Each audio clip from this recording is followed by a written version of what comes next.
This is Michael Orrell of MobileBurn.com, and today I have the Samsung SEH U750 Alias 2 for Verizon Wireless. The Alias series of phones are all about messaging, and they feature a unique dual flipping hinge design. The key feature of the U750, the new Alias 2, however, is an e-ink based keypad that changes based on the orientation of the display. But before we get into all that high-tech wizardry, let's take a look at the basic layout of the device. We've got volume control and a voice dial button here on the left side. There's a proprietary Samsung data and power port. We have a 2.5mm headset jack. On the right edge is the power button. Because of the weird hinge design, it's not really easy to get a power button up top. We've also got a hold button for disabling the touch-sensitive media control buttons up here. And also we have a micro SD card slot. Nothing much on the back of the device except for a ridged pattern. 2-megapixel camera up front. Square display, it's color, but not all that impressive looking. And overall the design of the device is a bit outdated looking. It kind of has a look of a phone, one of Verizon's early 3G phones from a few years back. It's not really sexy, but it does have that really cool form factor that we're going to show you. We're going to open up the device. You can see it opens up like a normal clamshell phone, but there's really nothing typical about this. It does have a fairly standard, if large, QVGA display, but you take a look at the keypad. Everything here is very, very different.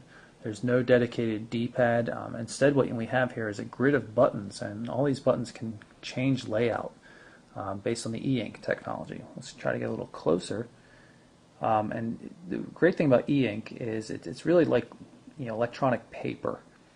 It requires a backlight, as you can see. It just faded off. But once the pixels are set in where they're supposed to be, to show whatever layout the phone needs, it requires no power to maintain it. So, we can turn the phone off and it's going to stay just like this. However, when we flip it around in the communicator style, everything can be rewritten. And one of the cool things is, you can see it's changing dynamically. I'm going to change the layout button here. And you can see how we can just switch back and forth between QWERTY and numeric form. It's really quite cool, and it's pretty fast. I mean, there's that flash flicker kind of thing going on, but the buttons are pretty well used. I do take exception with the fact that unused buttons still make the same beep as used ones, which I think that's a bit of a UI issue. But in general, you see everything lines up pretty well. We've got soft keys here, dedicated buttons for Bluetooth, alarms, and games down here. And of course, you have the same kind of functionality when you flip it open this way. OK button is duplicated down here as well, and the two soft keys. Really kind of cool, and the flexible keypad design like this gives them the ability to put extra buttons in, or dedicated voice dialing button, speakerphone button, the camera camcorder button, and pretty easy to read.